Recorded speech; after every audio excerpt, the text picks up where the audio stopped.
ci l'affaire Madiambal Diagne, Cheikh Oumar Talla ban lecture nga ciy def. mais elle est simple donc à la fois du point de vue juridique extradition dafa am ay règles. bien sûr.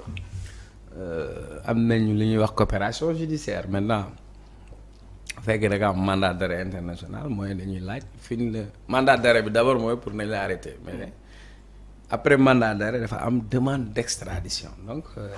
Autorité judiciaire au Sénégal ñoom ñooy def demande d'extradition mais elle va être motivée par rapport d'abord au rapport yu ko épinglé c'est des faits voilà. bien sûr parce que y a un rapport qui est là maintenant rapport bi waxul def nga wala defoo mais procédure d'enquête on te convoque tu te barres interdiction de sortie du territoire nga braver après moom bi mu waxee stratégie de défense ban stratégie de défense la def mooy essayer de politiser le dossier. mais Madiambal en termes de même quand tu te réveilles nga gis journal bu bind l'opposant sénégalais Madiambal.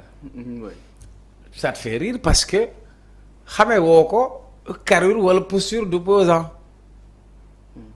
Madiambal n'a pas la représentativité politique. Madiambal n'est pas un élu local. Madiambal n'est pas chef de quartier ou même chef de canton je ne sais quoi. voilà. Madiambal dem na ci élection législative dugg ci listu Amadou Ba mais dans les élections on accepte la participation citoyenne les élections au Sénégal elles ne sont pas exclusives elles sont inclusives on permet aux citoyens de participer aux élections donc ça ne peut pas lui donner le manteau ou bien la couverture politique pour dire que lui c'est un opposant politique il ne l'a jamais été au contraire Madiambal est cité sur des faits de blanchiment de capitaux donc suy wut it cabale politique ma gis ni sax ñu bëri ji fa nekk mooy ñi nga xamante ñenn ñu gàddaay jóge fii ñoo dem taxaw si wetam ak ñeneen ñi dañ koy soutenir mais pour man bu ñu dindee lépp lan moo tax Madiambal dugg ci marché wu état la moo ko ci dugal. waaw. quand j'entends un membre Ibra Kane dire que ouais CDEPS xaw ma lan. Madiambal journal mais attends c'est une connerie ça c'est de l'hypocrisie journalistique mon gars. vous ne pouvez pas ci mbir boo xam ni xaalisu contribuable sénégalais sur un marché de l'État ñu tudd la ci mais duñ ko leeral. bien sûr comme tout Sénégalais ah. waaw oui. waa léegi yow nga ne meles ne mentes. bàyyi jabar bàyyi doom après dem taxaw fële. di amee nit ñi maintenant déglu nañ ko après nag dañuy xaar li nga xamante ni parce que aussi réew mu nekk sa justice am na indépendance vis-à-vis ak beneen rek donc ñoom sur la base de li nga xamante ni moom mooy feey ak avocat mi lañ koy layal ñu àttekat yi ci la ñuy àttewoo bu ñu àttewoo bu jëree ñu extradé ko nag ñu extradé ko. dégg naa tamit ce matin à travers ses propos mu jàpp ne ñu fi nekk dañ ko dañoo bëgg a jël bakkanam dañ ko bëgg a faat. est-ce que c'est pas trop dire quand même. xam nga loolu yëpp stratégie la rek c'est-à-dire pour dire que sa vie est menacée. Oui. Parce que li mu bëgg mooy asile politique en quelque sorte. moo tax après day dem wut ay yenn preuve nee na. waaw ku ne ko da ngaa ñaaw sax mën na dem ne da ngaa ñaaw mooy dama lay faat loo ci mën. yenn propos yi mu récupérer yooyu pour essayer de politiser l'affaire parce que loolu la bëgg parce que moom angle boobu booy fi nga xam ni moo ko mën a sauver. mais Madiambal ne constitue pas une menace pour le Sénégal.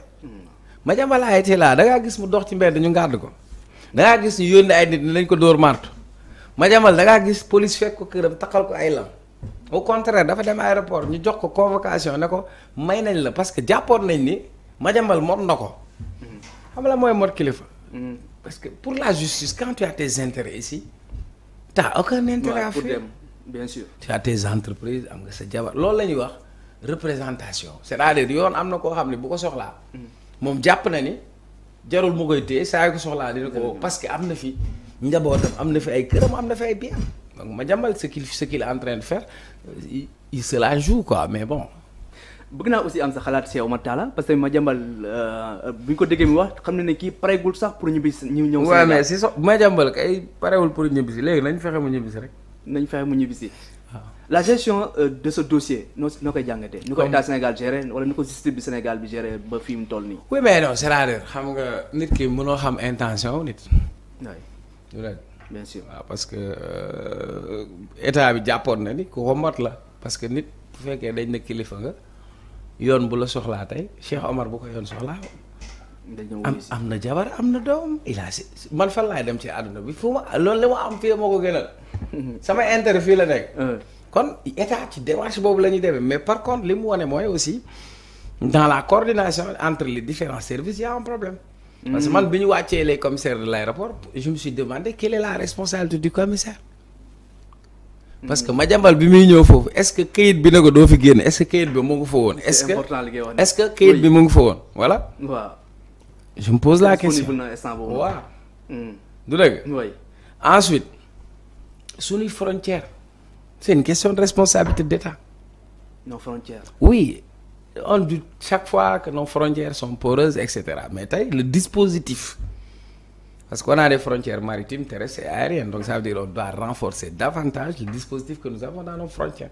parce que quand une personne comme Madiambal peut sortir du territoire sénégalais mais ensuite sur le plan de la coopération et de la collaboration parce que Gambie ak Sénégal waa Gambie dañ may seetaan li xew Sénégal waa Gambie xam nañ ko bien sûr di dégg li ngay wax lu xew Gambie waa Sénégal yëg nañ ko kon Madiambal nan la mën a duggee Gambie bu fekkee ñun relation yi ñu am ak Gambie c'est assez huilé ba seen président sécurité waa seen GIGN ñoo ko yore beneen bi aussi sur les renseignements war nañ ko xam ah non état demul ci information état day dem sur renseignement sur les renseignements loolu la aussi lu ñu war a xoolaat dans tout le dispositif waaw très bien alors nous sommes ci média mënuñoo wax ba pare te duñu wax ci li nga xam ne jëm na ci wàllu média ndax xam ne actuellement le groupe GFM mu ngi traversé benn crise bu métti ba ñu xam ne tey jii à partir du 1er novembre donc dinañ wàññi salaire yu bëri te tamit dinañu daal di jëm ci ay licenciement massif ndax actuellement li nga xam ne moom mooy la masse salariale groupe bi mënatu ko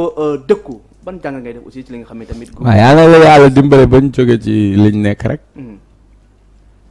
mais tamit lii xëy na moom mooy refléter lu bëri ci presse lu ñu dund actuellement. waaw mais la c'est rek maa laaj. sama jàngat. soit da nga may laaj précisément. crise bi am sur la presse de manière globale. wala par rapport ak lii nga xam ni moom moo am foofu. par rapport ak TFM d'abord. par rapport ak TFM pour man une entreprise dafay. am situation boo xam ne mbiram day dox am problème boo xam ne du dox du dëgg. naturellement. danaa nag beneen bi avant muy nekk quoi que ce soit c'est une entreprise. entreprise bu nekk dafa am ay objectifs. entreprise bu nekk dafay am son modèle économique. donc su fekkee ni nag dem na ba nekk si yenn difficulté ils sont arrivés à un moment boo xam ne jàpp nañ ni war nañu xoolaat seeni mbir du dëgg. waaw parce que nag bu fekkee ni mënoo am yenn rentrée après finalement yenn charge yi ça va être déséquilibré donc jarul may sori foofu. mais ci la presse de manière générale la situation est oui mais c'est simple actualité bi lan la fonds d'appui à la presse. waaw le dispositif mis en place par le gouvernement les gens commencent encore à râler. Il y a un problème non soit on va continuer à faire un laisser-aller. wala ñu teg lépp ci yoon. sama wax nag du neex. ministre de l'intérieur borom moto yeeg Jakarta nañ leen teg ci yoon. ñuy am ay casque ñu immatriculer leen.